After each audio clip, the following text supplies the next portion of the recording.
morning students, hope you all are fine. Our today's topic is respiration in animals or exchange of gases in animals.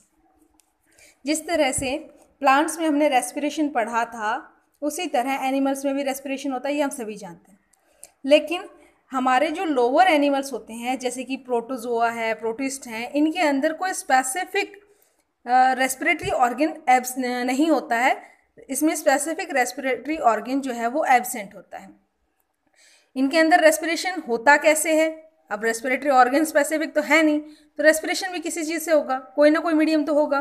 तो वो medium हमारा है cell surface या skin, जिसे हम cutaneous respiration भी कहते हैं। हमारे जो हायर एनिमल्स होते हैं उनके अंदर जो रेस्पिरेशन होता है वो किसी स्पेसिफिक ऑर्गन के थ्रू होता है, जैसे कि गिल्स, ट्रैकिया, लंग्स, इस तरह से। तो सबसे पहले जैसे कि हमने बताया कुछ हमारे ऑर्गेनिज्म होते हैं जिनमें सेल के थ्रू रेस्पिरेशन होता है, और कुछ हमारे जो ऑर्गन होते हैं उनमें गिल्स, ट्रैकिया या फिर लंग्स के थ्रू रेस्पिरेशन होता है। तो अब जो रेस्पिरेशन के टाइप्स हैं रेस्पिरेटरी ऑर्गन के बेसिस पे वो हम पढ़ेंगे। मेनली 3 टाइप के होते हैं, सेल सरफेस या गैसियस एक्सचेंज, जिसे हम कुटेनियस रेस्पिरेशन भी कह सकते हैं, ब्रैंकियल रेस्पिरेशन जिसे हम गिल रेस्पिरेशन कह सकते हैं, गैसियस एक्सचेंज थ्रू लंग्स, यानी कि लंग्स के थ्रू जो रेस्पिरेशन होता है उसे हम क्या कहते हैं? Pulmonary respiration. तो सबसे पहले डिस्कस करेंगे हम सेल सरफेस गैसियस एक्सचेंज।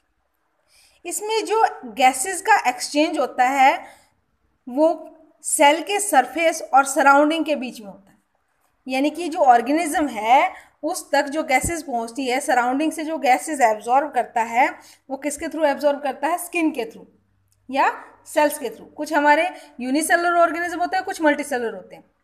तो अगर यूनिसेलुलर है तो उसमें सेल की सरफेस के थ्रू, और अगर मल्टीसेलुलर है तो स्किन के through.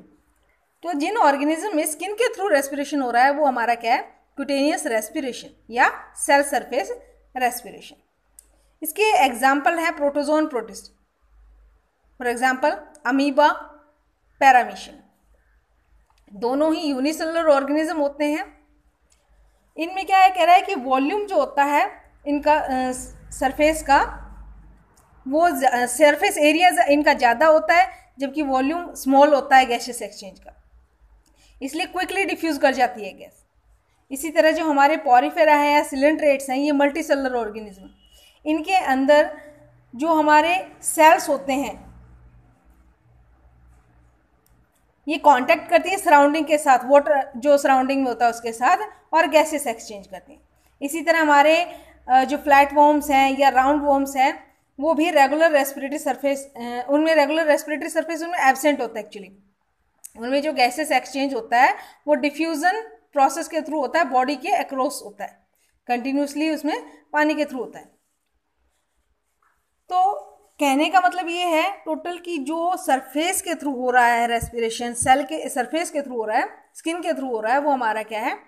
Cell surface gases exchange या क्यूटेनियस रेस्पिरेशन। ये मोस्टली किस में होता है? लोअर ऑर्गेनिज्म होता है, जैसे कि हमारी जो अर्थवॉर्म, फिशेज या हायर एनिमल है इनमें सेल सरफेस के थ्रू कम होता है। मतलब अर्थवॉर्म हमारा जो है, फिशेज हैं, इनमें भी कुटेनियस रेस्पिरेशन होता है स्मॉल अमाउंट, हायर एनिमल्स में भी होता है कुछ। उसके बाद हम सेकंड पढ़ेंगे ब्रैंकियल या गिल्स रेस्पिरेशन। में मोस्टली ये किस में होता है? फिशेज में होता है। इसमें क्या कह रहा है कि जो वाटर है, वाटर करंट के साथ जो ऑक्सीजन है वाटर में मिक्स होके बॉडी में एंटर करती है, किसके थ्रू? गिल्स के थ्रू। गिल्स के थ्रू माउथ में आती है, फिर उसके बाद फायरेंक्स, फायरेंक्स के बाद हमारे गिल चैम्बर्स में वापस से। इसके ये जो हमारे गिल चैम्बर्स होते हैं इनके अंदर फिल्टर्ड फॉर्म में मिलती है, रैकर्स में फिल्टर होके आती है, रैकर्स में पास होके और फिल्टर होके आती है। यहाँ पे गैसेस एक्सचेंज होता है इनका,